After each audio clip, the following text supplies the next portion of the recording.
नमस्कार दोस्तों, आप सभी का हमारे इस यूट्यूब चैनल में बहुत बहुत स्वागत है। दोस्तों आज हम एक बार फिर से आपके सामने कक्षा 11 की केमिस्ट्री के दूसरे लेसन को लेकर आए हैं। दोस्तों इसमें कक्षा 11 का यूनिट नंबर 2 है। इसमें हम आपको बताएंगे इलेक्ट्रॉनिक कॉन्फ़िगरेशन, मतलब कि किसी भी तत्व का आप इलेक्ट्रॉनिक विन्यास कैसे कर पाएंगे। दोस्तों कैसे करेंगे आप इलेक्ट्रॉनिक विन्यास, तो हम इसमें क्या करेंगे, सभी तत्वों को देखेंगे और सभी तत्वों को देखने के बाद ये तो हमको मालूम है कि किस पर धन आयन किस पर ऋण आयन आता है। सभी तत्वों को देखने के बाद हम उनके पास देखेंगे कि इलेक्ट्रॉन कितने हैं और जितने भी इलेक्ट्रॉन रहेंगे उनको हम उस परमाणु के चारों ओर जितने भी कोष रहेंगे उन कोषों में हम इलेक्ट्रॉनों को भर देंगे। देखिए कोषों में या उपकोषों में ऊर्जा के बढ़ते हुए क्रम में इलेक्ट्रॉनों को भरना इलेक्ट्रॉनिक विन्यास कहलाता है। ठीक है, मैं आपको बताऊंगा दो तरीके से इलेक्ट्रॉनिक विन्यास करते हैं। सबसे पहली बार जब कोषों में ऊर्जा के बढ़ते क्रम में इलेक्ट्रॉनों को भरते हैं ना, कोषों में ऊर्जा के बढ़ते क्रम में इलेक्ट्रॉनों को भरते हैं, तो इसे हम कहते हैं बोर-बरी का नियम। ठीक है, जैसे कोषों का मतलब अगर आपसे कोई पूछ दे कि कोष कौन कौन सा है, किसी एक कोष का नाम बताइए, तो KLMN पहला दूसरा तीसरा चौथा कोष होता है, जिनमें 2 8 18 32 के हिसाब से इलेक्ट्रॉन भरते हैं। और जब आप 2 8 18 32 के हिसाब से इलेक्ट्रॉन भर देते हैं तो जो भी इलेक्ट्रॉनिक विन्यास आपको मिलता है उसे हम कहते हैं बोर-बरी का नियम। ठीक है, या बोर-बरी के नियम से इलेक्ट्रॉनिक विन्यास। अगर आपसे कहा जाए कि SPDF में ऊर्जा के बढ़ते हुए क्रम में इलेक्ट्रॉनों को भरिए तो कौन सा इलेक्ट्रॉनिक विन्यास होगा, तो उसे कहेंगे हम ऑफ-बाउ का नियम। दोस्तों सबसे पहले हम आपको बता दें कि देखिए इलेक्ट्रॉनिक विन्यास का मतलब होता है ना, इलेक्ट्रॉनिक विन्यास का मतलब होता है ऊर्जा के बढ़ते हुए क्रम में इलेक्ट्रॉनों को भरना या विन्यास करना। ठीक है, जिस देखिए दो तरीके से कर सकते हैं। एक तो कोष में, कोष कौन कौन सा है, KLMN। ठीक है, और इसमें इलेक्ट्रॉनिक विन्यास जब हम करते हैं तो पहले कोष K में 2 इलेक्ट्रॉन आता है, दूसरे कोष L में 8 इलेक्ट्रॉन, तीसरे कोष M में 18 इलेक्ट्रॉन और चौथे कोष N में 32 इलेक्ट्रॉन भरते हैं। तो इस नियम को हम कहेंगे बोर-बरी नियम। ठीक है, बोर-बरी नियम। अगर दोस्तों इसी को हटाकर अगर आपसे कहा जाए कि नहीं भाई कोषों में इलेक्ट्रॉनों को ऊर्जा के बढ़ते क्रम में मत भरिए, किस में भरिए, उपकोषों में भरिए, मतलब कि अब इलेक्ट्रॉनों को उपकोषों में भरना है, तो किसी एक उपकोष का नाम बताइए। मैं आपको बता रहा हूँ कि SPDF 4 उपकोष के बारे में सभी लोग जानते हैं, लेकिन एक नया उपकोष है जिसको कहते हैं F उपकोष। ठीक है, उसमें 14 इलेक्ट्रॉन जाते हैं या भरते हैं, उनको कोई नहीं जानता, तो आप उसको जानिए। ठीक है, देखिए किसी उपकोष का नाम आपसे पूछा जाता है आप किसको बताएंगे। देखिए एक यस है, मैं पिछले वीडियो में जब आपको संकरण बताया था उसमें आपको बताया था कक्षकों के बारे में, उपकोषों के बारे में, कोषों के बारे में। ठीक है, तो अगर कोई आपसे एक उपकोष के बारे में पूछे तो आप बताएंगे यस उपकोष, P उपकोष, D उपकोष और F उपकोष। ठीक है, और दोस्तों अगर कोई पूछे कि यस उपकोष में कितने इलेक्ट्रॉन जाते हैं तो 2 इलेक्ट्रॉन जाते हैं, P उपकोष में कितने इलेक्ट्रॉन जाते हैं तो 6, D में कितने जाते हैं तो 10, F में कितने जाते हैं तो 14 इलेक्ट्रॉन। ठीक है, अब देखिए दोस्तों मैं जो आपको 5वां उपकोष बता रहा था वो सॉरी गलती से F बोल दिया हूँ, लेकिन वो 5वां वाला कौन है, G है। ठीक है, और G में कितने इलेक्ट्रॉन जाएंगे तो 18। ठीक है, G में कितने इलेक्ट्रॉन जाएंगे तो 18 इलेक्ट्रॉन G उपकोष में भरेंगे। 4 उपकोष अब तक ज्ञात थे SPDF, लेकिन 5वां उपकोष नया आया है, वो कौन है, G है। उसमें कोई पूछे कितने इलेक्ट्रॉन जाएंगे तो 18 इलेक्ट्रॉन आप बताएंगे। ठीक है, अब देखिए अगर हम इन उपकोषों में ऊर्जा के बढ़ते हुए क्रम में अगर इलेक्ट्रॉनों को दिखाएं तो जो भी इलेक्ट्रॉनिक विन्यास प्राप्त होगा उसे हम कहेंगे ऑफ-बाउ नियम। ऑफ-बाउ नियम कहेंगे, ठीक ना, ऑफ-बाउ का नियम या ऑफ-बाउ नियम कहेंगे, बात बराबर है। अगर दोस्तों आपको ये कहा जाए कि आप उपकोषों में ऊर्जा के बढ़ते क्रम में इलेक्ट्रॉनों को भरिए तो आपको SPDF G में, मतलब कि G में अभी तक नहीं भरा गया है, तो आप किस में भरेंगे, SPDF में इन्हीं इलेक्ट्रॉनों को भर देंगे। और जब भर देंगे तो नीचे नहीं भरते हैं, यहाँ पे लिखते हैं। ये जो 2 इलेक्ट्रॉन है ना यस में, उसको यहाँ लिखते हैं, तो ये हो जाता है S2। ठीक है, ये जो P में 6 इलेक्ट्रॉन है ना, इसको नीचे ना लिख के यहाँ भरते हैं, तो ये हो जाता है P6। ठीक है, ये जो 10 इलेक्ट्रॉन है ना उसको D में भरेंगे तो ऊपर भराएगा, ये हो जाएगा SPD, D में 10। ठीक है, अगर ये 14 इलेक्ट्रॉन की बात है तो 14 ऊपर जाएगा, हो जाएगा ये sp-d-f, ठीक है, में इलेक्ट्रॉनिक विन्यास। यही है आप-बाउ नियम, लेकिन आपको मालूम नहीं है। आज हम आपको ट्रिक से बताएंगे कि ये इलेक्ट्रॉनिक विन्यास हम कैसे करते हैं। तो दोस्तों चलिए एक बार शुरू करते हैं फिर से क्या करना, इलेक्ट्रॉनिक विन्यास करना। लेकिन दोस्तों हम आपको कौन सा नियम सिखाएंगे, तो हम आपको सिखाएंगे आप-बाउ नियम, और आप-बाउ नियम की सहायता से किसी भी तत्व का या आयन का या परमाणु का इलेक्ट्रॉनिक विन्यास कैसे करते हैं वो हम इसमें डिस्कस करेंगे और ट्रिक से। देखिए सबसे पहले अगर आपको ये इलेक्ट्रॉनिक विन्यास नहीं आता है तो आप करेंगे क्या, बेसिक लेवल से देखिए। सबसे पहले देखिए एक, ये क्या है, एक ये कोश है और एक कोश में एक उपकोश होता है, तो यह के का मान हो गया एक, और इसमें एक उपकोश होगा तो हम लिख देंगे यस। 1 2 3 4 जो आएगा वो कोश होगा, कोश का नंबर होगा, ठीक है, और जो sp-d-f होगा वो उपकोश होगा। देखिए सोमरफील्ड ने हमको बताया था, हमको नहीं आप सभी को बताया था कि किसी भी परमाणु के बाहर कोश होते हैं, उन कोशों के अंदर भी एक और कोश होता है, उनको उपकोश कहते हैं।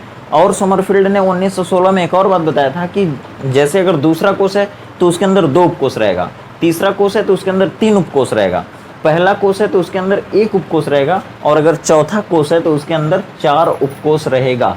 तो वही चीज़ें मैं यहाँ पे लिखूँगा, एक में 1 उपकोश, ये दूसरा कोश है, दूसरे कोश में 2 उपकोश रहेगा, मतलब दूसरे में यस भी रहेगा और दूसरे में पी भी रहेगा, ठीक है। आगे जो 2 है वो कोश है, ये बता रहा है कि दूसरे कोश में यस उपकोश रहेगा और दूसरे कोश में पी उपकोश भी रहेगा, मतलब दूसरे कोश में 2 उपकोश, तीसरे कोश में 3 उपकोश, यस पी और डी, तीसरे में है इसलिए हम यहाँ पे 3D लिख रहे हैं, ठीक है। अभी मैं आपको एक बहुत ही इंपॉर्टेंट बात बताऊंगा कि जैसे 3D होता है, लेकिन क्या 2D भी होता है, क्वेश्चन पूछा जाता है आपके एग्जाम में भी और कंपटीशन एग्जाम में भी पूछा जाता है।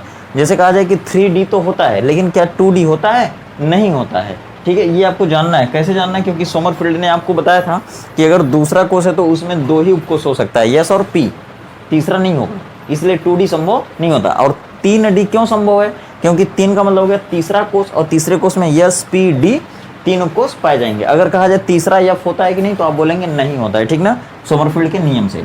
अब देखिए तीसरे में 3 बार हो गया, और चौथे में 4 उपकोश रहेगा, इसलिए चौथे में 4 बार हो जाएगा, चौथे का यस, चौथे का पी, चौथे का डी और चौथे का एफ। इसी तरह से दोस्तों अब देखिए ऊर्जा बढ़ रही थी, पहले इसकी फिर इसकी फिर इसकी फिर इसकी, मतलब 1 बार 2 बार 3 बार 4 बार, और फिर अब घटेगा धीरे धीरे, तो 5वें में 4 बार होगा, 5 यस 5 पी 5 डी और 5 एफ।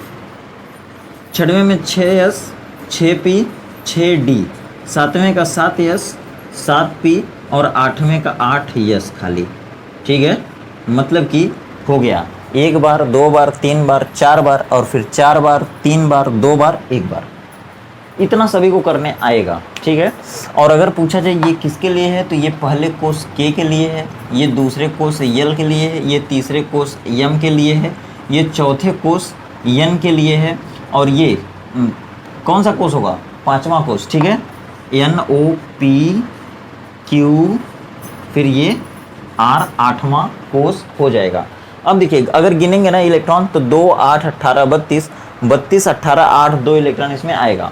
दोस्तों जब आप इतना बना लेंगे तो आपको करना क्या है कि 2 बार, मतलब आपके पास जो स्केल होती है ना लाइन खींचने वाली, स्केल ऐसे होती है, इसी स्केल को आपको ऐसे रखना है, मतलब इस तरह से आप रखिए कि 2 बार एक एक कट जाए। जैसे देखिए अगर ये यहाँ पे है ना, अगर हम इसको ऐसे रख दें तो ये ऐसे काटेगा, ठीक है। अगर इसी को ऐसे काटने के बाद ऐसे नीचे सरका दें तो ऐसे काटेगा, ठीक है। मतलब ये हम KLMN क्यों बताए हैं, क्योंकि जब आप इसमें यस में 2 इलेक्ट्रॉन, पी में 6 इलेक्ट्रॉन जब भरेंगे तो 2 और 6 कितने इलेक्ट्रॉन हो जाएगा, 8, और 8 ही इलेक्ट्रॉन यहाँ दूसरे कोश यल में भी होते हैं। इसका मतलब जितना इलेक्ट्रॉन इसमें उतना इसमें, इसीलिए सोमरफील्ड ने बताया था कि दूसरे कोश में 2 उपकोश, चौथे कोश में 1 2 3 4 उपकोश, 5वें में 4, 6वें में 3, 7वें में 2, 8वें में 1 होता है, याद रखिएगा, ठीक है। अगर हम बात करें कि अब इसको हम सेट कैसे करेंगे, जैसे इतना तो हम लिख लिए, तो सेट करने का तरीका हम चल रहे हैं आपको बताने, और दोस्तों कैसे इलेक्ट्रॉनिक विन्यास करेंगे वो भी मैं आपको बताऊंगा। देखिए 2 बार एक एक कट गया, मतलब पहले एक कटा फिर ये कटा, 2 बार एक एक कटा, अब ऐसे काटिए, मतलब नीचे सरकाते जाएंगे स्केल को। तो देखिए अब 2 बार 2 2 कटेंगे, देखिए 2 बार 1 1 कटे, अब 2 बार देखिए 2 2 कट गए। अब उसी को नीचे करेंगे तो देखिए ऐसे करता चला जाएगा।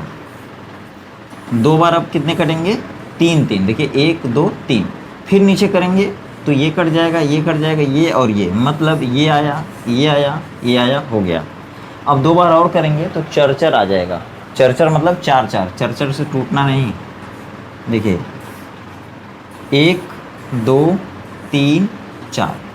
अगर दोस्तों ये चीज़ आपको अगर आ गई तो आपको इलेक्ट्रॉनिक विनाश गारंटी है कि आ जाएगा, और आज के बाद आपको दोबारा ये चीज़ पढ़ने की ज़रूरत नहीं पड़ेगी।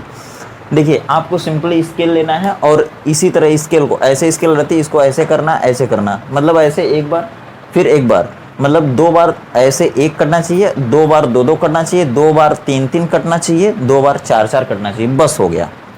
अब देखिए जहाँ जहाँ यस है, ये यस है, ये यस है, कहीं भी यस रहे, ठीक है, कहीं भी यस रहेगा उसमें हम 2 इलेक्ट्रॉन भर देंगे, ठीक है। अगर इतनी बात आपको समझ में आ गई तो आज गारंटी है कि आपको हम सिखा कर रहेंगे।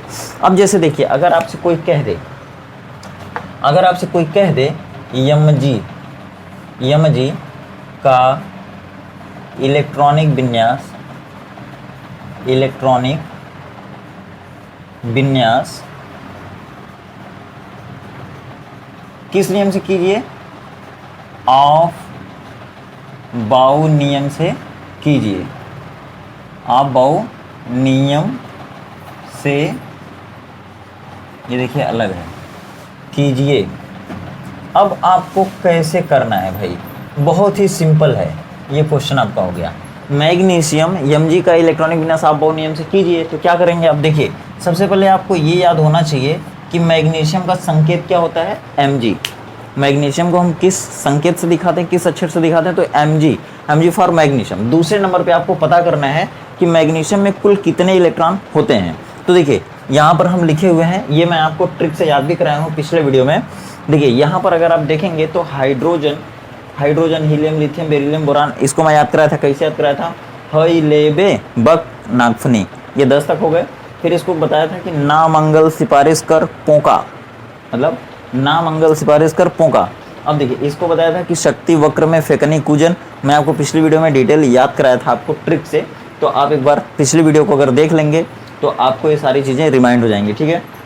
देखिए अगर मैग्नीशियम की बात करें तो मैग्नीशियम में 12 इलेक्ट्रॉन होता है। जब हम 12 इलेक्ट्रॉन को पा जाएंगे, इसका मतलब हुआ कि उन्हीं 12 इलेक्ट्रॉनों को हमको अलग अलग कोषों में या उपकोषों में भरना है। लेकिन चूंकि दोस्तों आप बाउ नियम है तो हमको उपकोषों में भरना है, तो आता जाता कुछ नहीं हमको।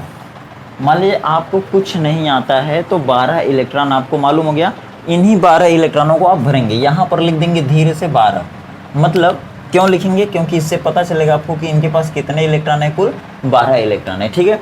अब देखिए सबसे पहले आपको, जैसे आप उधर काटे हैं ना, जैसे इधर आप काटे हैं, सबसे पहले यहाँ से चलेंगे, 1 नंबर हम लिख दे रहे हैं, 1 नंबर मतलब 1 नंबर से शुरू करेंगे। तो यहाँ से जब आप चलेंगे तो आपको कौन मिला, 1 यस। और हम आपको बताए हैं कि जहाँ भी यस रहेगा उसमें 2 इलेक्ट्रॉन भर जाएगा, मतलब 2 इलेक्ट्रॉन इनको चाहिए। मैग्नीशियम के पास कुल कितने इलेक्ट्रॉन थे, 12 इलेक्ट्रॉन। जब इनका इलेक्ट्रॉनिक विन्यास आप उपकोषों में करेंगे या आप बाउ नियम से करेंगे, तो सबसे पहले आप यहीं से स्टार्ट करेंगे चलना। तो जब आप यहाँ से चलना स्टार्ट करेंगे तो 1 यस मिलेगा। यस जहाँ भी रहता है उसको 2 इलेक्ट्रॉन चाहिए, तो 12 में से 2 इलेक्ट्रॉन ये ले लिया। अब आपके पास कितने इलेक्ट्रॉन बचे हैं, 10 इलेक्ट्रॉन। अब जब आप इधर से चलेंगे तो आप यहाँ पे आके ख़त्म हो जाएगा। फिर यहाँ से धीरे धीरे फिर से ऐसे रास्ता ऐसे बीचों बीच जाके फिर यहाँ से ऐसे रास्ता पकड़ेंगे। तो ये जब आएंगे तो यहाँ पे कौन मिला, 2 यस। अंदर अंदर जाएंगे, मतलब अगर 2 लाइन ऐसे कटी है तो ऐसे आपको जाना है, ऐसे आपको इधर से आना है, फिर इधर से ऐसे जाना है, फिर इधर से ऐसे आना है, फिर इधर जाएंगे, फिर ऐसे जाएंगे, फिर ऐसे आएंगे, ठीक है। यही है, ये तरीका आपको सीखना है। तो 2 इलेक्ट्रॉन इनका खत्म हो गया, 10 इलेक्ट्रॉन और बाकी है। तो अब 1 यस के बाद कौन आएगा, 2 यस। तो 2 यस, ये भी यस है, तो 2 इलेक्ट्रॉन इनको भी चाहिए, ठीक है। अब देखिए इनके पास 12 इलेक्ट्रॉन था, 2 इलेक्ट्रॉन ये ले लिया, 2 इलेक्ट्रॉन ये ले लिया, कितना बचा, 8 बचा। अब देखिए 2 यस के बाद, फिर 2 यस के बाद जब ये आएंगे यहाँ से, तो ये यहाँ से अंदर अंदर जाके फिर इनका रास्ता पकड़ेगा, और जब इनका रास्ता पकड़ेगा तो फिर मिला 2p, फिर मिलेगा 3 यस। तो अब देखिए किसकी बारी, 2p का। 2p, और जहाँ भी 2p आता है, 2p जहाँ आएगा, p कितना इलेक्ट्रॉन लेगा भाई, 6 ठो। मतलब इनके पास 12 इलेक्ट्रॉन था, 2 इलेक्ट्रॉन ये लिया, 2 इलेक्ट्रॉन ये लिया, अब कितना बचा, कितना बचा, 8 बचा। 8 में से अब 6 इलेक्ट्रॉन ये ले लेगा p, ठीक है, 6 इलेक्ट्रॉन p ले लिया। अब कौन बचेगा, देखिए 2p, 2p के बाद आएगा 3s, 3s में आके ये कई इलेक्ट्रॉन ले लेगा भाई, 2 इलेक्ट्रॉन, खत्म हो गया, खत्म हो गया। यहीं पर रोक देंगे, क्यों रोक देंगे, क्योंकि आपके पास इलेक्ट्रॉन अब नहीं है। देखिए 2 इलेक्ट्रॉन यहाँ, 2 2 4 6 10, 2 12 इलेक्ट्रॉन खत्म हो गया, रोक दीजिए, यही हो गया इलेक्ट्रॉनिक विन्यास। अब आपका एक कोई भी चेक करेगा तो आपको सही करेगा इसका, और जितना भी नंबर आपको देना होगा पूरा में पूरा नंबर दे देगा। इसी तरह का अगर आपसे कहा जाए क्लोरीन का ले लो, क्लोरीन का इलेक्ट्रॉनिक विन्यास इसी नियम से कीजिए, या क्लोरीन का इलेक्ट्रॉनिक विन्यास कीजिए किस नियम से, अबोग नियम से, या फिर क्लोरीन में जितने भी इलेक्ट्रॉन हैं अबोग नियम से उनका इलेक्ट्रॉनिक विन्यास कीजिए, या उपकोषों के ऊर्जा के बढ़ते हुए क्रम में क्लोरीन के इलेक्ट्रॉनों को व्यवस्थित कीजिए। तो क्या करेंगे, क्लोरीन में कितने इलेक्ट्रॉन होते हैं, 17 इलेक्ट्रॉन होते हैं। क्यों, क्योंकि इनका परमाणु क्रमांक होता है 17। आपको नहीं याद है तो आप याद करिए किसी भी तरीके से, पिछले वीडियो में मैट्रिक बताया हूँ, देखिए पिछली वीडियो देखिए, सारे याद हो जाएंगे अपने आप। चलिए अब देखिए, सबसे पहले क्या करेंगे, पहले 1s मिलेगा, 1s को 2 इलेक्ट्रॉन दीजिए, फिर कौन मिलेगा, 2s मिलेगा, 2s को 2 इलेक्ट्रॉन दीजिए, अब कौन मिलेगा आपको, 2p मिलेगा, 6 इलेक्ट्रॉन दीजिए, फिर 3s मिलेगा, आपको कितना दे देंगे, 2। कितने इलेक्ट्रॉन खत्म हो गए, 17 इलेक्ट्रॉन थे, 2 2 4 6 10, 12 इलेक्ट्रॉन खत्म हो गए, बचा कौन, 3s के बाद। देखिए 2p के बाद 3s, और 3s के बाद जब अंदर अंदर जाएंगे तो कौन मिलेगा, 3p। 3p लेता कितना है, 6 लेता है, 6 लेता है, मतलब 2 2 4 6 10, 2 12 6 18, 18 इलेक्ट्रॉन हो गए। अगर वो 6 लेता है, 6 लेगा तो 18 इलेक्ट्रॉन हो गया, लेकिन इनके पास 17 है, तो आप क्या करेंगे, इनको 6 नहीं देंगे, तब कितना देंगे आप इनको, 5 देंगे, सीधे 5 देंगे। अब आप सोचेंगे गलत हो जाएगा, गलत नहीं होगा, 6 इलेक्ट्रॉन इनके पास जाता है, लेकिन अगर आपके पास 6 बचा है तभी आप देंगे, अगर नहीं बचा तो उनको नहीं देंगे, 5 दे देंगे, तब भी ये सही है, ये पूरी तरह से आपका सही है। अगर आपसे इसी तरह कहा जाए कि मान लीजिए टाइटेनियम का हम कर देते हैं, टाइटेनियम का, ठीक है, तो अगर टाइटेनियम का अगर आपको इलेक्ट्रॉनिक विनाश करने को कहेगा तो इसमें कितने इलेक्ट्रॉन हैं, 22। क्यों, क्योंकि टाइटेनियम का परमाणु क्रमांक होता है 22, और जब 22 इलेक्ट्रॉन, जब उसका परमाणु क्रमांक 22 है तो इसका मतलब हुआ कि टाइटेनियम में कितने इलेक्ट्रॉन है, 22। तो 22 इलेक्ट्रॉनों को आपको इलेक्ट्रॉनिक विन्यास करना है। तो देखिए क्या करेंगे, सबसे पहले जब आप करना शुरू करेंगे तो 1s मिलेगा आपको, ठीक है, 1s2 2 इलेक्ट्रॉन ले लेगा, फिर 2s2, फिर 2p6, फिर 3s2, फिर 3p6, फिर 4s2, फिर 3d2, ठीक है। d में कुल कितने इलेक्ट्रॉन जाते हैं भाई, यहाँ पे देखिए 10, लेकिन क्या आपके पास यहाँ पे 10 इलेक्ट्रॉन बचेगा, बचेगा तब ना भरेंगे। चलिए गिन लेते हैं, देखें कितना बचा, 22 इलेक्ट्रॉन था, 2 इलेक्ट्रॉन ये लिया, 2 2 4 6 10, 2 12 6 18, 2 20, 20 इलेक्ट्रॉन गया, 10 नहीं बचा, कहाँ से देंगे, 2 इलेक्ट्रॉन बचा, 20 2 22, 2 इलेक्ट्रॉन बचा तो इनको दे देंगे। ये हो गया आपका किसका इलेक्ट्रॉनिक विन्यास, टाइटेनियम का इलेक्ट्रॉनिक विन्यास। चलिए अब देखते हैं क्रोमियम का, ठीक है, क्रोमियम का देखते हैं Cr, इसको कहते हैं 24 Cr, मतलब जैसे याद कर लीजिए 24 Cr 29 कुकुर एक बार बारात में गए थे, 24 Cr 29 कुकुर एक बार बारात में गए, और जब बैंड बाजा बजना शुरू हुआ तो वहीं में हुआने लगे सब, 2400 सियरा, और जब 2400 सियरा जब हुआए उसी में कुकुरों सब हुआ गए। मतलब तभी से इतिहास हो गया कि 24 Cr 29 कुकुर को कभी भी बारात में नहीं ले जाना चाहिए। याद कर लीजिए, याद रहेगा। अभी मैं बता रहा हूँ क्यों, सारी चीज़ें जितने भी केमिस्ट्री में चीज़ें ना जो नहीं याद होती हैं उन्हीं को हम आपको ज़बरदस्ती ट्रिक से याद कराएंगे। क्यों, क्योंकि कहा गया है ना, हिस्ट्री केमिस्ट्री बड़ी बेवफा, और रात में याद करो दिन में सफ़ा। तो ऐसा मैं बिल्कुल नहीं होने दूंगा। बस आप चैनल पे अगर नए हैं चैनल को सब्सक्राइब करिए, चैनल से जुड़िए, सारी चीज़ें मैं पोलियो ड्रॉप की तरह ज़बरदस्ती 2-2 बूथ करके पिला दूंगा। देखो 24 Cr, इसका मतलब क्रोमियम है, Cr मतलब क्रोमियम होता है। क्रोमियम का इलेक्ट्रॉनिक विन्यास करेंगे तो इनके पास 24 इलेक्ट्रॉन है। 24 इलेक्ट्रॉन को अगर आप अलग अलग उपकोषों में भरेंगे ऊर्जा के बढ़ते क्रम में, तो देखिए क्या करेंगे, सबसे पहले 1s2, 2s2, फिर 2p6, फिर 3s2, फिर 3p6, फिर 4s2, फिर 3d4। मतलब गिनते हैं, देखें सही है कि नहीं है। हमको तो आता है, आपको भी आ जाएगा। कब, जब आप इसको मन से पढ़ेंगे तब।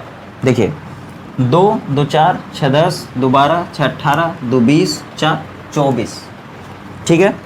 इसी तरह से अगर आपको कॉपर का कहा जाए, कॉपर का, ठीक है, यहाँ थोड़ा जगह बना देते हैं, क्योंकि ये इलेक्ट्रॉनिक विनाश आप अपने हिसाब से सही किए हैं, लेकिन क्या ये सही माना जाता है? नहीं माना जाता। क्यों? क्योंकि 24 CR 29 कुकुर अपवाद होते हैं जो इस तरह के इलेक्ट्रॉनिक विन्यास को फॉलो नहीं करते हैं। तो इन अपवादों पर किसी का भी नियम लागू नहीं होता है। इनका इलेक्ट्रॉनिक विन्यास थोड़ा अलग होता है, इसीलिए इन्हीं इलेक्ट्रॉनिक विन्यासों को पेपर में बार बार पूछा जाता है।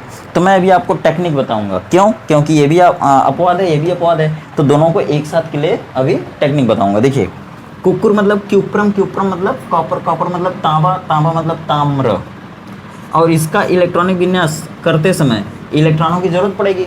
तो इसमें कितने इलेक्ट्रॉन होंगे? 29। क्यों? क्योंकि इसका परमाणु क्रमांक कितना है? 29। ठीक है, अब इन 29 को उसमें बांटना है, दिख रहा है ना भाई?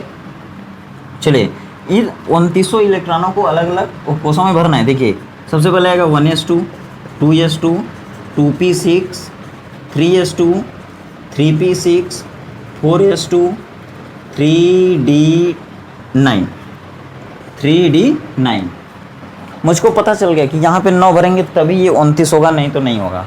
ठीक है, देखिए आपको भी पता चल जाएगा। मैं आगे भी सारी चीज़ें आपको टिक से बताऊंगा, उसमें आपको देखते ही बता देंगे Mg के लास्ट में कितना आएगा, कॉपर के लास्ट में कितना आएगा। ठीक है, देखिए 29 इलेक्ट्रॉन हुआ क्या, गिनते हैं, चेक करते हैं। 2 2 4 6 10 2 12 6 18 2 20 9 29 हो गया ना? मुझे मालूम हो गया, आपको भी मालूम हो गया होगा 29। तो आप तो अपने हिसाब से सही किए हैं। इस पर बराबर आप बाउ का नियम आप लगाए हुए हैं, बराबर आप बाउ का नियम लगाए, बराबर ये लगाए हैं, लेकिन ये दोनों ही गलत माने जाते हैं। तो मैं आपको बता रहा हूँ क्यों? क्योंकि ये लोग स्टार होते हैं। जब सब बाराती में हुआने लगते हैं तो अपने आप को दिखाते हैं ना भाई कि हम स्टार, आई एम स्टार आदमी। ठीक है, देखिए, तो इन लोगों को हम स्टार से दिखाते हैं, या फिर केमिस्ट्री में ऐसा रूल है कि भाई जितने लोग एक्सेप्शन एलिमेंट हैं उनको स्टार से दिखाया जाता है। ठीक है, तो इनका इलेक्ट्रॉनिक विन्यास कैसे करेंगे आप? तो देखिए, अंतिम का जब भी इनका इलेक्ट्रॉनिक विन्यास करना हो तो रट डालिए आप कि क्या करेंगे। अंतिम का 2 उठा लेंगे, इनको देखिए, लास्ट के दोनों लोगों को देख लो। याद रखना, जब भी कहीं एक्सेप्शन एलिमेंट की बात आती है तो अभी मैं आपको कल अगली वीडियो में इसी तरह का इलेक्ट्रॉनिक विन्यास तो रहेगा, लेकिन उसको कुछ टेक्निकल तरीके से दूसरी तरह से बताऊंगा। क्यों? क्योंकि पेपर में घुमा फिरा के पूछे जाते हैं तो आप जो है कंफ्यूज हो जाते हैं। तो मैं यहाँ पर अक्रिय गैसों को रख के बताऊंगा, फिर और भी तरीके से आपको इलेक्ट्रॉनिक विन्यास बताऊंगा। ठीक है, और इस तरह के इलेक्ट्रॉनिक विन्यास पर कैसे बोरबरी का नियम लगता है वो भी मैं आपको बताने वाला हूँ। तो देखिए, सबसे पहले सीखते हैं कि इन अपवाद वाले तत्वों का इलेक्ट्रॉनिक विन्यास कैसे करते हैं। तो दोस्तों, इस तरह पहले करते हैं। पहले क्या करते हैं, इसी रूल पे करते हैं ऐसे, और लास्ट में जो दोनों आते हैं ना, इनको देखते हैं ध्यान से। यस है, डी है, यहाँ पे कौन सा उपकोष है? यस। यहाँ पे कौन सा उपकोष है? डी। तो यस में कितना इलेक्ट्रॉन जाता है? 2। डी में कितना जाता है? 10। लेकिन यहाँ पर यस में तो 2 है, डी में 4 है, डी में 10 तक जाता है। तो आप सोचिए जरा कि यस में 2 से ज़्यादा तो जाएगा नहीं, डी में 4 से ज़्यादा 10 तक जा सकता है। तो आप करेंगे क्या? इसमें नहीं जा सकता, इसलिए इसमें 1 इलेक्ट्रॉन को घटा देंगे। ठीक है, 1 इलेक्ट्रॉन को यहाँ पे घटा देंगे, और इसमें जा सकता है इसलिए इसमें 1 इलेक्ट्रॉन बढ़ा देंगे। अब जो भी इसका इलेक्ट्रॉनिक विन्यास मिला है वह एकदम सही है। ठीक है, मतलब जहाँ भी आपको पता चल जाए कि ये दोनों अपवाद वाले तत्व हैं तो इनका इलेक्ट्रॉनिक विन्यास हमेशा आप इसी तरह घटा बढ़ा देंगे। ठीक है, ऐसे नियम को कहते हैं घटबड़ नियम। कभी सुने नहीं होंगे शायद, घटबड़ नियम कहीं किताब में नहीं लिखा होता, ये मेरी टेक्निक है। घटबड़ नियम कब? जब आप सही से इनको लिख देंगे, तब लिखने के बाद ऐसा कर देंगे। अब ये जो है क्रोमियम का Cr का सही इलेक्ट्रॉनिक विन्यास है, इसका सही इलेक्ट्रॉनिक विन्यास आप लिखें, लेकिन है नहीं। क्यों? क्योंकि ये एक्सेप्शन है, अपवाद है। तो इसको सही कैसे करेंगे? यहाँ देखिए, यस है, इसमें बढ़ नहीं सकता, 2 से ज़्यादा हो नहीं सकता, इसमें बढ़ सकता है, 9 से 10 हो सकता है। तो यहाँ पे घटबड़ कर देंगे। यहाँ पे 2 था तो 1 तो घटा देंगे, 1 हो जाएगा, और यहाँ पे 9 था तो 1 बढ़ा देंगे, 10 हो जाएगा। अब ये भी सही, ये भी सही हो गया। अगर कोई माई का लाल आपसे कहे कि भाई ये कौन से नियम से इलेक्ट्रॉनिक विन्यास है, तो आप बोलेंगे सीधे सीधे किस नियम से है? भाई बोरबरी नियम नहीं है, आप बाउ नियम से है। ठीक है, बोरबरी नियम से नहीं है, आप बाउ नियम से है। लेकिन अगर आपसे कोई कहे कि भाई इन्हीं का इलेक्ट्रॉनिक विन्यास हमको बोरबरी नियम से दिखाओ, तो आप क्या करेंगे? ध्यान से देखिए। अब हम इसी को या किसी को भी इस तरह से कैसे प्रकट कर सकते हैं, तो देखिए बहुत ही सिंपल है। देखिए भाई, अगर आप क्रोमियम 29 का इलेक्ट्रॉनिक विन्यास बोरबरी नियम से करना चाहते हैं तो आपको क्या करना पड़ेगा। देखिए जिनके आगे एक है, इसमें देखिए किसी के आगे एक है, आगे मतलब यस के आगे, यस के आगे, पी के आगे, यस के आगे, पी के आगे, ठीक है। तो केवल यही एक ऐसा है जिनके आगे एक है। अब देखिए एक है ना, ये बोल रहा पहली बार में कितने इलेक्ट्रॉन हैं, यहाँ देखिए 2 इलेक्ट्रॉन। पहली बार में कितने इलेक्ट्रॉन है 2, तो यहाँ 2 भर दो बस। ये किस कोष में गया, पहले कोष में गया होगा 2 इलेक्ट्रॉन। चलो अब देखिए यहाँ पर 2 है आगे, यहाँ पे भी 2 है, 2 2 और कहीं है नहीं है। तो देखिए ये कह रहा है कि दूसरके में 2 इलेक्ट्रॉन पहले भरिए, फिर दूसरका में 6 इलेक्ट्रॉन और भरिए। तो 6 या 2 कितना हो गया, दूसरके में 8 इलेक्ट्रॉन। दूसरके कोष का नाम क्या है भाई, यल। अब देखिए तीसरा 3s 3p 3d, ध्यान से देखिए। तीसरके में 2 इलेक्ट्रॉन, तीसरके में 6 इलेक्ट्रॉन, 6 2 8 और तीसरके में 10 और मतलब 18 इलेक्ट्रॉन। तो यहाँ हो गया तीसरे कोष में 18 इलेक्ट्रॉन। तीसरे कोष का नाम क्या है, यम। अब देखिए किसी के आगे 4 हैं, केवल ये है, इसके आगे 4 है। और 4 में कितने इलेक्ट्रॉन है, 1। ये है 1 इलेक्ट्रॉन और चौथा कोष का नाम क्या है, यन। ये जो इलेक्ट्रॉनिक विन्यास मिला ना, ये किस नियम से मिला आपको, बोरबरी नियम से। और ये चीज़ आप कहीं भी लिख सकते हैं। जैसे अगर मान लीजिए आपसे कहे कि क्लोरीन का इलेक्ट्रॉनिक विन्यास बोरबरी नियम से कीजिए, तो वही काम करेंगे, पहले इस नियम से लिख लेंगे। इस नियम से लिख के अगर लिखेंगे तो कभी गलत नहीं होगा। देखिए पहली बार में कितने इलेक्ट्रॉन, 2। दूसरी बार में 2 और 6 कितना हुआ, 8। तीसरी बार में 2, तीसरी बार में 5, 5 2 7। देखिए समझ में आ गया दोस्तों। आज तो आपको समझ में आ गया होगा, मुझे ऐसा लग रहा है, ज़रूर से समझ में आएगा। कल देखिए हम लोग क्या करेंगे, जैसे Cn माइनस है ना, इसका इलेक्ट्रॉनिक विन्यास कैसे करेंगे। या फिर अगर सपोज करिए कि Fi डबल प्लस है तो इसका इलेक्ट्रॉनिक विन्यास कैसे करेंगे।